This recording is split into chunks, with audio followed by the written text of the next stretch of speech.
Vendredi 19 juillet 2013. Madame, Messieurs, bonsoir. Merci de votre fidélité. Bienvenue dans ce nouveau numéro de Pulsation à la une de l'actualité.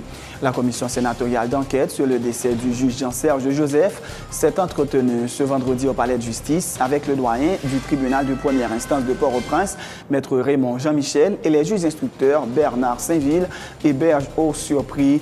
Le premier ministre Laurent Lamotte sera entendu mardi prochain. Les trois magistrats ont été auditionnés jeudi par le Conseil supérieur du pouvoir judiciaire. Le CSPJ a entendu ce vendredi le juge Willer Morin, la responsable de l'IMED, Ketli Julien, et un cousin du défunt.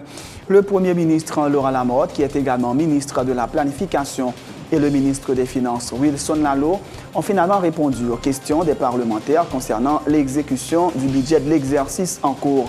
Le Premier ministre Laurent Lamotte s'est montré satisfait de la performance du gouvernement, même s'il reconnaît qu'il y a lieu de faire des ajustements.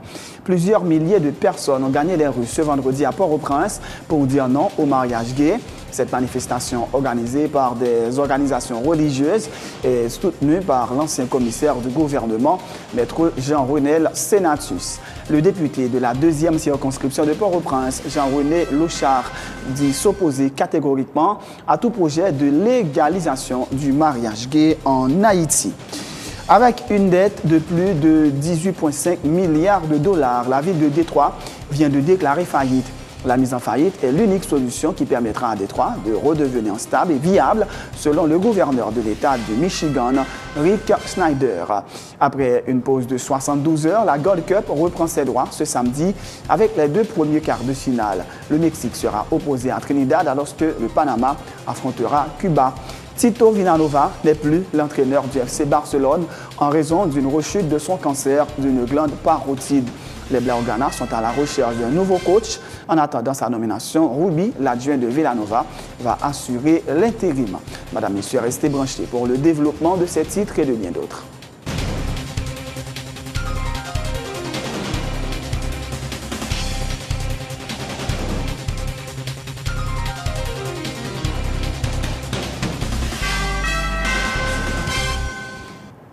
De Rechef, bienvenue dans le développement du journal. La commission sénatoriale d'enquête sur le décès du juge Jean-Serge Joseph s'est rendue ce vendredi au palais de justice. Les sénateurs se sont entretenus avec le doyen du tribunal de première instance de Port-au-Prince, maître Raymond Jean-Michel, et les juges instructeurs Bernard Saint-Ville et Berge Haut-Surpris. Le premier ministre Laurent Lamotte sera entendu mardi prochain. Ces trois magistrats ont été auditionnés jeudi par le Conseil supérieur du pouvoir judiciaire. Maître Jean-Willer Morin n'avait pas répondu à la convocation. À l'issue de la rencontre, le représentant des cours d'appel au CSPJ, maître Max Elibert, a fait état d'avancées dans ce dossier. Comme nous avons convoqué le doyen de Port-au-Prince, maître Jean-Raymond Jean-Michel, et avec deux autres juges dans le cadre, c'est le juge Bernard Saint-Ville, le juge Berge Cypris, pour aujourd'hui. Et nous attendons. Nous avons des éléments d'information, chaque monde a une version par eux. Nous-mêmes, nous avons pour nous faire synthèse là. Et déjà, nous avons dit que il y a une avancée qui fait. Cependant, il y a l'autre monde important qui était pour nous attendre. Et il y a une invitation qui a faite à l'heure actuelle pour nous attendre dans les heures et les jours à venir. Donc, pour aujourd'hui, ça... Non, des mondes que nous trouvons importants, mais nous gardons de citer nos sailles. Est-ce que l'audition ça a déjà mis nous sous des pistes pour nous commencer? Et nous dit tout simplement qu'il y a une avancée qui fait dans le dossier. Et on obtient un résultat pour tout le monde. Mais pour nous autres, du CSPJ, il y a une avancée. Donc nous là, nous commençons satisfaits? Nous pas connaissons nous satisfaits. Nous disons qu'il y a une avancée quand même. Nous commençons à mieux comprendre. Donc, le premier conseil dans la réunion, c'était doyen. Est-ce que doyen parler avec des informations? Bien sûr, Libanon version Pali. L'autre juge nous version Payo. Et il y a d'autres juges, d'autres personnalités pour nous tendre, sous peu. Mais version ça doit y avoir, c'est déclaration qui fait dans la presse? Il y a des déclarations qui sont faites dans la presse, il y a des réponses que le banou en vertu de questions nous posées. Okay. Voilà. Mais nous, on doit être sorti avant, est-ce que... Oui, il était auditionné avant, il sorti avant. C'est l'un après l'autre. Réunion pas fini que de poisson? Non, du tout pas, correctement. Est-ce que chaque version est dans le même sens? Et nous gardons de le dire. Pour le moment, pas fini de faire confrontation entre si il y a besoin pour ça, nous fait. Ce vendredi, le CSPJ a entendu le juge Jean-Wilner Morin, qui est le Julien et un cousin du juge défunt. Lors d'une assemblée des juges lundi dernier, le doyen du tribunal de première instance de Port-au-Prince, Raymond Jean-Michel, a reconnu s'être entretenu dans un restaurant sur le dossier de corruption présumé de la famille présidentielle. De leur côté, les magistrats instructeurs Jean-Wilner Morin, Bernard Saint-Ville et Bergeau Surpris ont indiqué que le juge Jean-Serge Joseph avait indiqué avoir été l'objet de menaces et pressions quelques heures avant sa mort. Emmanuel Paul. Des déclarations que côté nous des réunions qui étaient faites. Moi-même, j'ai été accompagné magistrat. Le président a débarqué à tout le premier ministre là, il y a l'autre autorité qui est là, c'est Rimri. Parce que cette affaire de réunion, moi-même, c'est dans la radio, je la parler. Si le doyen du tribunal de première instance de Port-au-Prince nie catégoriquement avoir accompagné le juge Jean-Serge Joseph à une rencontre le 11 juillet dernier, 2 jours avant sa mort, il a reconnu cependant lors d'une assemblée extraordinaire des juges le 15 juillet s'être entretenu avec le juge Joseph le mardi 9 juillet dans un restaurant sur sa décision dans le cadre des poursuites engagées pour corruption contre la femme et le fils aîné du président Michel Martelly. A rappelé que le 2 juillet dernier, le juge a ordonné le chef de l'État de mettre à la disposition de la justice le Premier ministre et d'autres hauts fonctionnaires de l'État à titre de témoins dans le cadre de cette affaire. Selon le procès-verbal de l'Assemblée des juges, les magistrats instructeurs Bergeau Surpris, Bernard Saint-Ville et Jean-Wilner Morin ont déclaré que le juge leur avait confié avoir été l'objet de menaces, d'insultes et de pressions. Le juge Jean-Serge Joseph envisageait même de laisser le pays. Citant les déclarations du défunt, Maître Samuel Madistin et la responsable de l'IMED, Ketli Julien, soutiennent que le doyen Jean-Michel a accompagné le juge Jean-Serge Joseph à une rencontre le 11 juillet qui se serait déroulée au cabinet du conseiller du chef de l'État, M. Gary Lissade, en présence du ministre de la Justice, du président Michel Martelly et du Premier ministre Laurent Lamotte, les 2 chefs de l'exécutif rouges de colère. Hormis le chef du gouvernement, les personnalités concernées ont nié toute implication dans cette fameuse rencontre. Alors que le Parlement et le Conseil supérieur du pouvoir judiciaire enquêtent sur les circonstances de la mort jugée suspecte du juge Jean-Serge Joseph, son cadavre a été transféré mardi au Canada où il doit être inhumé. Une décision de la famille du défunt. Autre point de l'actualité, la commission finances de la Chambre des députés poursuit son analyse du projet de budget pour le prochain exercice que lui avait soumis l'exécutif à la fin du mois dernier. Ce vendredi, le Premier ministre Laurent Lamotte, qui est également ministre de la Planification et de la Coopération externe, ainsi que le ministre des Finances, Wilson Lalot, ont répondu aux questions des parlementaires quant à l'exécution du budget de l'exercice en cours. Le Premier ministre Laurent Lamotte s'est montré satisfait de la performance du gouvernement, même s'il reconnaît qu'il y a lieu de faire des ajustements. Il promet de renforcer le contrôle au niveau des postes douaniers pour lutter plus efficacement contre la contrebande, de manière à augmenter les recettes de l'État. Donc, en ce qui a trait à budget 2012-2013, là, j'en dis, nous avons 131 milliards dans le budget d'investissement. Nous avons travaillé pour que nous soyons capables d'accélérer le processus. Mais si c'est pour question du ministère, il y a un ministère qui a plusieurs milliards pour dépenser.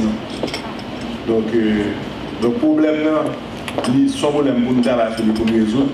Mais nous avons un problème de procédure, nous avons un problème de disponibilité, nous avons un problème de trésorerie. Il y a toute qualité de problèmes qui viennent mettre sous tête le problème de procédure.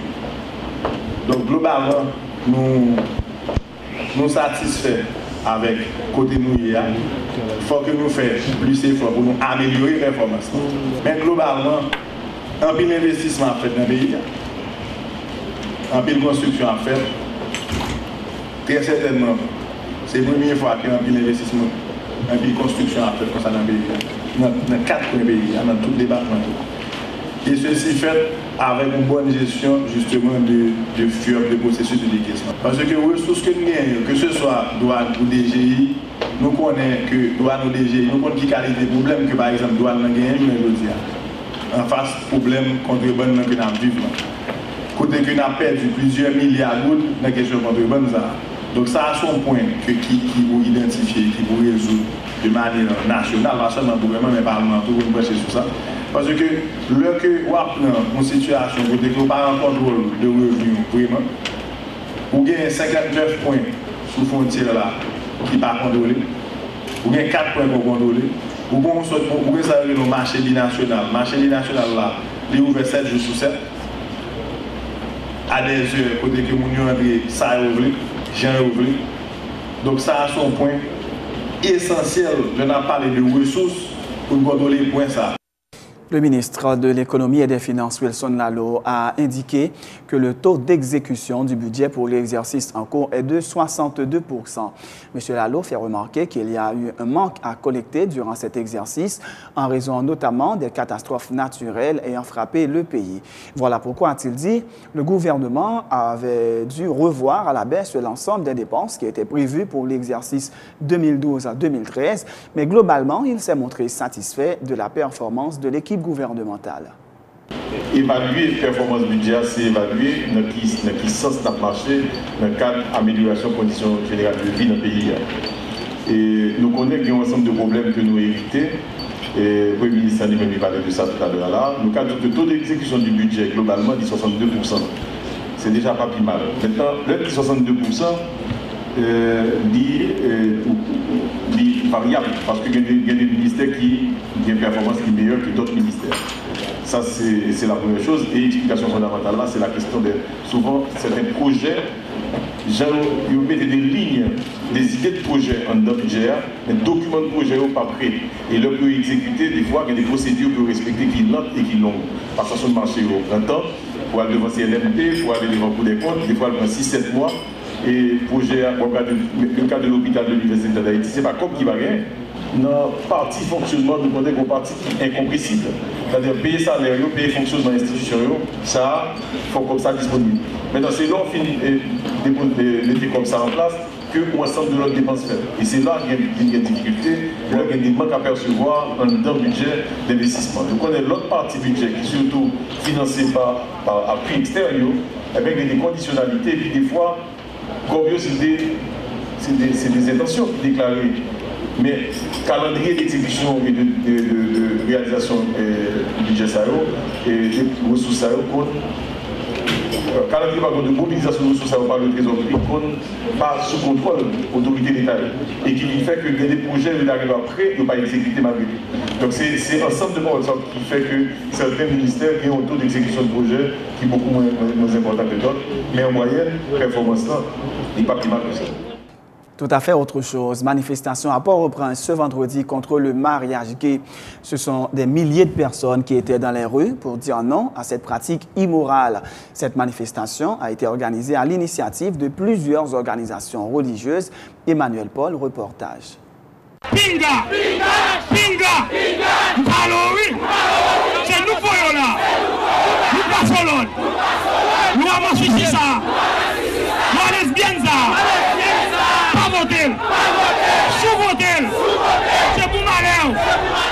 Non au mariage entre personnes de même sexe. Voilà en substance le message que les fidèles de diverses confessions religieuses entendaient délivrer au pouvoir législatif.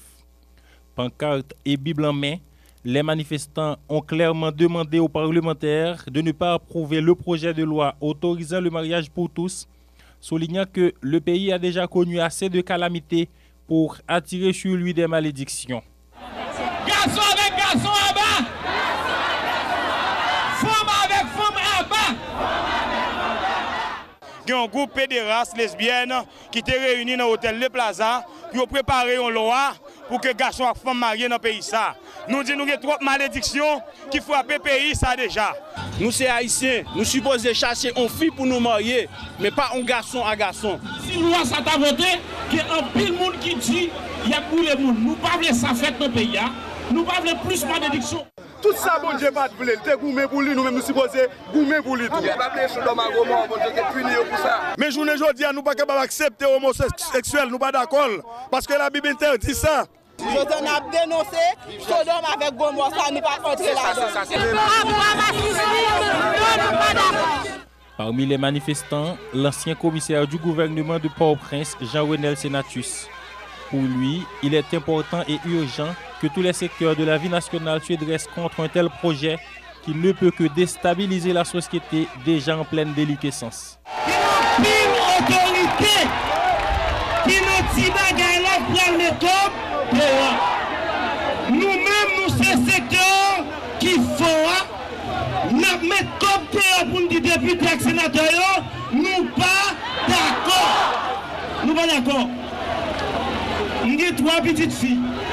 Nous pas d'accord, j'aimerais une fille qui me dit, nous avons petites filles pour le marier. Est-ce que vous êtes d'accord vous-même? Mais si vous n'êtes pas d'accord, c'est pour nous dire, nous pas d'accord. Les manifestants ont parcouru plusieurs rues de la capitale et ont délivré un message devant le Parlement et un autre devant le Palais national. Cette manifestation a été organisée par différentes organisations religieuses et morales.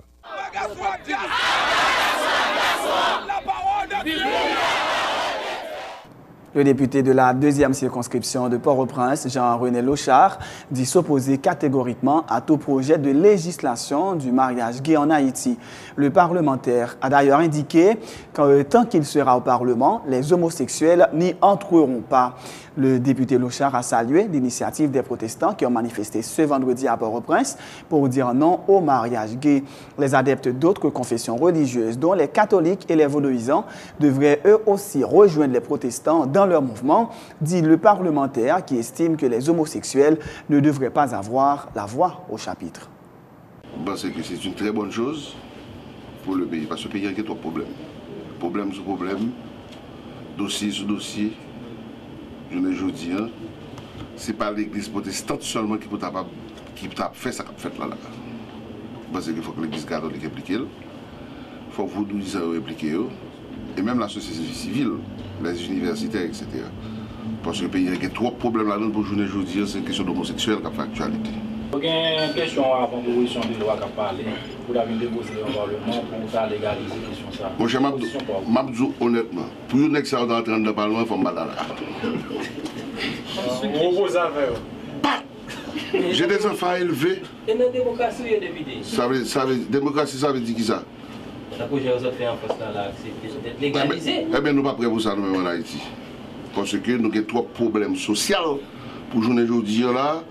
Grand roue, chômage, insécurité, blackout, problème de l'école, et puis qu'on dit que c'est sur l'homosexualité pour nous réfléchir. Ça passe là. Sur mon message, on a participé à ça, ça bien. Le message, c'est côté qu'on est au café la même, voilà. C'est la fin de ce journal. Juste avant de vous quitter, voici le rappel des titres. La commission sénatoriale d'enquête sur le décès du juge Jean-Serge Joseph s'est entretenue ce vendredi au palais de justice avec le doyen du tribunal de première instance de Port-au-Prince, maître Raymond Jean-Michel, et les juges instructeurs Bernard Saint-Ville et Berge Au-Surpris. Le Premier ministre Laurent Lamotte sera entendu mardi prochain. Les 3 magistrats ont été auditionnés jeudi par le Conseil supérieur du pouvoir judiciaire. Le CSPJ a entendu ce vendredi le juge Wilner Morin, la responsable de l'IMED, Kathleen Julien, et un cousin du défunt. Le Premier ministre Laurent Lamotte, qui est également ministre de la Planification, et le ministre des Finances Wilson Nalo ont finalement répondu aux questions des parlementaires concernant l'exécution du budget de l'exercice en cours. Le Premier ministre Laurent Lamotte s'est montré satisfait de la performance du gouvernement, même s'il reconnaît qu'il y a lieu de faire des ajustements. Plusieurs milliers de personnes ont gagné les rues ce vendredi à Port-au-Prince pour dire non au mariage gay. Cette manifestation organisée par des organisations religieuses était soutenue par l'ancien commissaire du gouvernement, maître Jean-Renel Senatus. Le député de la 2e circonscription de Port-au-Prince, Jean-René Lochard, dit s'opposer catégoriquement à tout projet de légalisation du mariage gay en Haïti. Dans l'actualité internationale, avec une dette de plus de 18,5 milliards de dollars, la ville de Détroit vient de déclarer faillite. La mise en faillite est l'unique solution qui permettra à Détroit de redevenir stable et viable, selon le gouverneur de l'État du Michigan, Rick Snyder. Après une pause de 72 heures, la Gold Cup reprend ses droits ce samedi avec les 2 premiers quarts de finale. Le Mexique sera opposé à Trinidad alors que Panama jouera contre Cuba. Tito Vilanova n'est plus l'entraîneur du FC Barcelone en raison d'une rechute de son cancer d'une glande parotide. Les Blaugrana sont à la recherche d'un nouveau coach. En attendant sa nomination, Ruby, l'adjoint Vilanova, va assurer l'intérim. C'est la fin de ce journal. Merci de l'avoir suivi. Bonne suite de programme et bon week-end sur Télé Pluriel.